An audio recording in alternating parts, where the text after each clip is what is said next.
Welcome back to my channel. I normally do cleaning and lifestyle videos here, but I do love to do a biannual Sephora sale haul. This is everything here in this bag. This haul wasn't too big this year. To be honest, I wasn't interested in too much this year. I'll try some of them out on camera so we can get some first impressions. I got these Kérastase.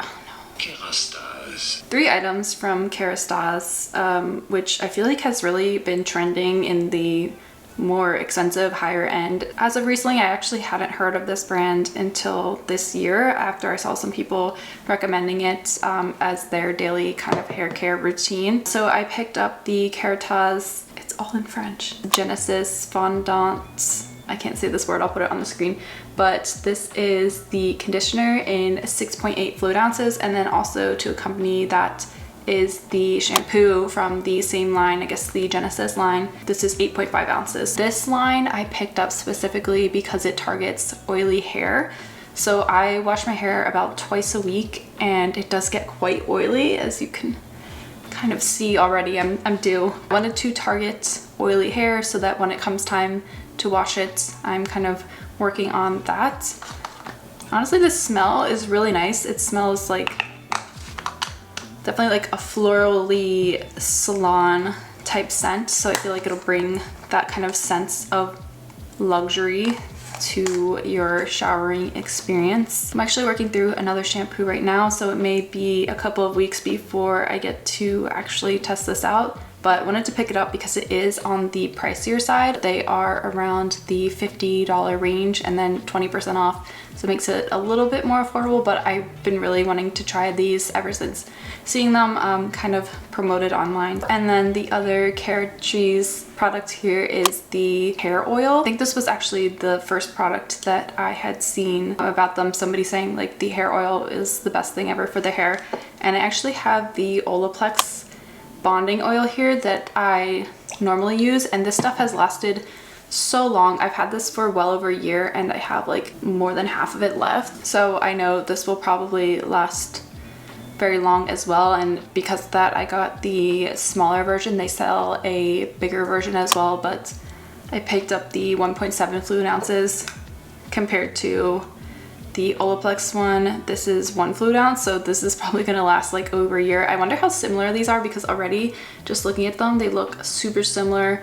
Maybe the Kérastase one is a little thicker. Because my hair is oily, I do need to be a little more cautious on how I'm using hair oil. So usually I'll use it as like a heat protectant or on like a day to apply to my ends to kind of conceal any dryness that's going on. So I'll probably just start using this sooner rather than later.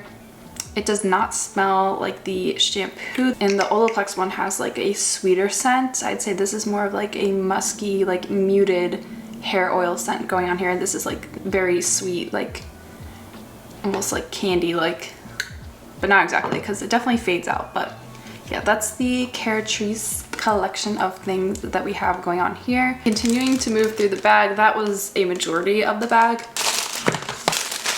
So this is the REFY Brow Sculpt in Clear, and this is a restock or repurchase of a product that I already have.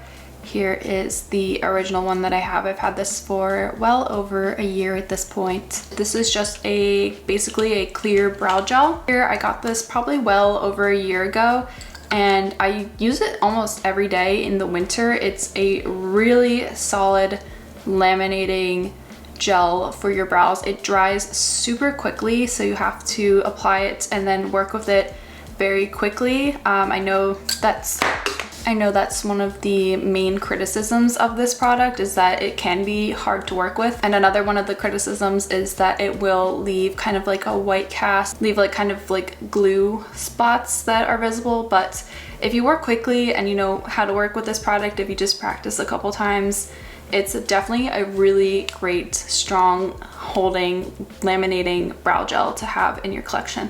I also love that it comes with the spoolie, which definitely gets skunked up if you don't clean it frequently, which is something that I need to do clearly. Because this is getting older, I feel like it is starting to dry out. It's over a year old and I've probably used it like over 100 times, so I wanted to restock on that with a new one. Next, I picked up 2 blushes here, and I tried to narrow myself down to picking up only 1 blush, but blush is one of my favorite makeup products, so I couldn't decide between these 2. I've really been looking for like a good fall-ish, winter-ish blush that's not like a typical deep rosy color. I think I have like at least 1 or 2 of those. I also did just recently do a declutter of my entire makeup collection. I will have a video coming out very shortly on that, but picked up 2. I'll try them both on just to give first impressions, and these are actually both blushes that I already own in different shades. The Dior Rosy Glow and the Gucci blush here I have in lighter shades, and I enjoy both of the products. This is what I already have for both. I have the Gucci blush in shade 001 Silky Rose, and then I have the Dior Backstage Rosy Glow in 001 Pink. This is like a cool pink, and then this is more of like a rosy, kind of not a true pink, rosy like warm tone pink. And then this one's definitely like a cool toned pink, really good for the winter time. That being said, I did get, of course, different shades for these ones. So for the Dior Rosy Glow blush, I got this in the shade 006 Berry, which is actually a purpley color, and I'd say online this definitely looked more lilac, I think. Or maybe I'm mixing up and they actually do have a true purple color, but just looking at it in the pan, I think it's a little darker than I expected, but I think that'll be okay, especially because I wanted more of like a wintry fall blush kind of look going on here. I can see that it has some slight shimmers in it. And for the Gucci blush, I got this in the shade 09 Intense Plum. Now that I'm thinking about it, these might look pretty similar. I'll say in the pan, they definitely do look different, but let's try them on. I think the Gucci blush is going to be lighter, so I will try that one on first. I have a little bit of light concealer and just eyebrow product on, so I'll just kind of do it on bare skin so you can see what that will look like.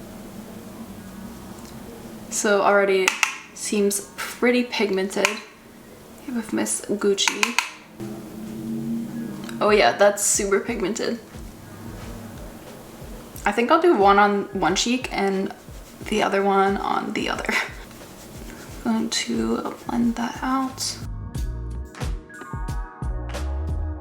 I also believe that the Gucci blush is eye safe, so you can also use it as an eyeshadow. They have their models in the product photos showing them using it directly on the eye, so if you want to kind of do a monochromatic look, you could definitely achieve that with this blush. So that's Gucci on this cheek. Let's see what the Dior one looks like over here. This is more of a deeper berry. They might appear pretty much the same on me though.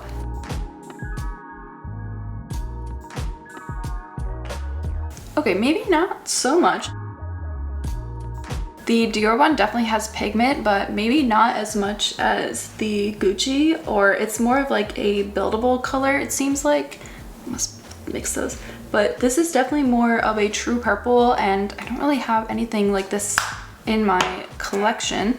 I'm not sure how well it'll translate on camera, but hopefully you can see that the Dior one is more of a purpley color, and then the Gucci is more of like a pinky rosy shade. I always think it's so interesting to see how blushes translate from pan to actually on your face. Usually it's wildly different.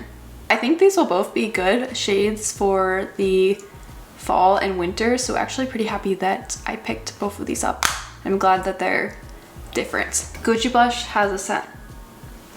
If you're curious, it's like a light floral scent. I don't know why they make blushes scented. Dior one doesn't really smell. Oh, they also changed the branding. This is a newer one and this is the older one. I know they dropped a couple of new shades of these. There's a couple other shades that they have out, so I guess they decided to change the branding a little bit. Like I mentioned, this is a short haul. Didn't pick up too much for this season sale, but we have a Dior lip glow in the shade 007 Raspberry. Now that I'm thinking about it, I basically just purchased variations on things that I already have, but they feel new to me because they are different shades. So I actually do already have this product in the color Berry, but I love a raspberry lip, and honestly I feel like not a lot of brands carry a true raspberry in their line. On the other end of that, I also don't really like to wear like lip stains and like heavier lipsticks and stuff like that. So this lip oil works really well for me because it's flexible, it has some color, it doesn't last all day because of that, but that's okay with me. Reapplication isn't too much of an issue. So, and I think I got the berry originally intending to get the raspberry, but I guess I just missed the first 4 letters of that and picked up the berry a while ago, even though I still really do like this product. It's really good for the winter. And these are very like slippery, almost lip balmy with pigment, but that works really well for me because I don't like a heavier lip shade.